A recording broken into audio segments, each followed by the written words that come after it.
The Rise of Skywalker is set to introduce over 8 new characters in this story by director J.J. Abrams that will be primarily used in order to evolve the characters such as Kylo Ren and Rey in this movie. This is Mike Zero. Make sure to subscribe if you're new to the channel for future Star Wars content.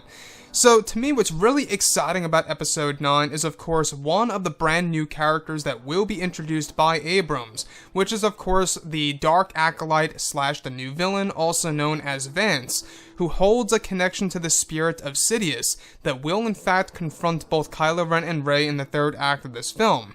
Now, these past couple of weeks or so, we've been learning a whole lot more about this movie, and when it all comes down to one of the set leaks, this is where things begin to get very exciting for Episode 9. Now, specifically, it's described that one of the scenes that were filmed during the month of January included both Adam Driver and Daisy Ridley, as Kylo and Rey, confronting Ian McDiarmid on set in a black-cloaked outfit, where it's described that Ian was standing next to an unnamed actor, likely Matt Smith, also in a black-cloaked outfit.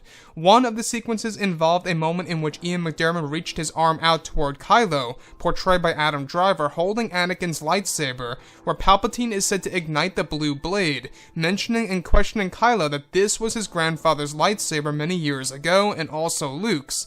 Ian McDiarmid was also said to throw the saber hilt back to Kylo, offering him to have a fighting chance during their 2-on-1 lightsaber duel, where it's described that one of the sequences involved both Adam Driver and Daisy Ridley hanging from the ceiling through wirework, where Ian McDiarmid was using his hands to emulate him tossing Kylo and Rey in mid-air, similar to what Snoke did to Rey in The Last Jedi. However, now, it's being used on both Rey and Kylo, where they eventually are dropped down to the ground. One of the other scenes involved the now unnamed actor in the black cloak as the new villain, where Ian was shouting dialogue as Palpatine, clashing his saber against both Kylo and Rey's in front of a green screen, where the visuals are to replace the screen are said to involve visuals of a Sith cave, full of lava. It's described to be a moment in which all three fight in a flash fight, where the environment changes around them to the original Ralph McQuarrie design of Palpatine's throne room full of lava that is said to be located in the Beyond, and is said to be a moment in which Rey and Kylo Ren, as well as Palpatine, fight in the location that is known as the Beyond. So let's go over a couple of parts about this, because this is something very interesting. Now, we've been hearing about this unnamed actor who is likely Matt Smith, actually acting alongside Ian McDiarmid as Palpatine. So what do I really think is going on here? Well, what I think is actually going on is that I don't think that we're actually going to see Ian McDiarmid on screen per se.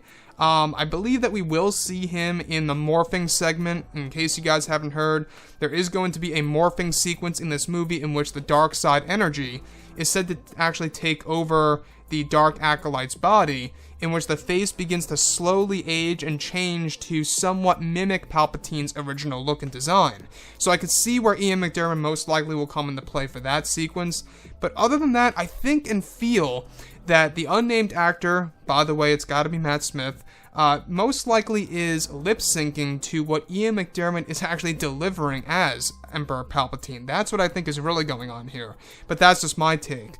As far as everything else goes, this really sounds like it's something that's really dating back to Legends material, as well as abandoned, ideas from Ralph McQuarrie for Darth Sidious. Now, one of the sequences is actually said to involve both Rey, Kylo, and Palpatine fighting in the Beyond itself during one of their flash fights that brings them to Palpatine's new throne room, that is said to be the design of the original work of Palpatine's throne that never made it to the final cut of Episode 6.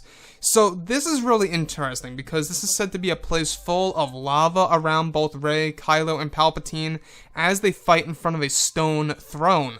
So this is a very interesting piece for sure, and before all of this happens, we even have a segment in which Palpatine ignites Anakin Skywalker's blue lightsaber blade when he's examining the lightsaber itself, giving us a direct callback to what Darth Vader did in the Return of the Jedi film, where he's examining Luke Skywalker's green lightsaber. Now you have Palpatine doing the same exact thing with Anakin's looking at the new design, looking at what Rey did, but he's grabbing it from Kylo Ren.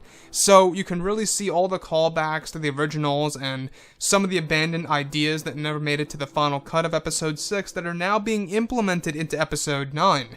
So from what it seems, we're going to get a glimpse of Palpatine's new throne room that's actually said to have a lot of lava surrounding the fight during one of their flash fights, which is based off of the Ralph McQuarrie art for Return of the Jedi that never made it. So what I like about this also is that there's also said to be a sequence in which we also have Emperor Palpatine using the ability where he's able to lift both Rey and Kylo Ren in mid-air, similar to what Snoke did to Rey in The Last Jedi.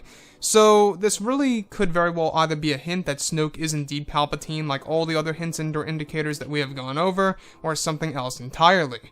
Anyways, guys, drop a comment below. Let me know what you think about all of this in the comments. And if you guys did enjoy the content for today, do make sure to drop a thumbs up on this video to support the channel. I thank you all so very much for the kind support, and I'll catch you guys next time.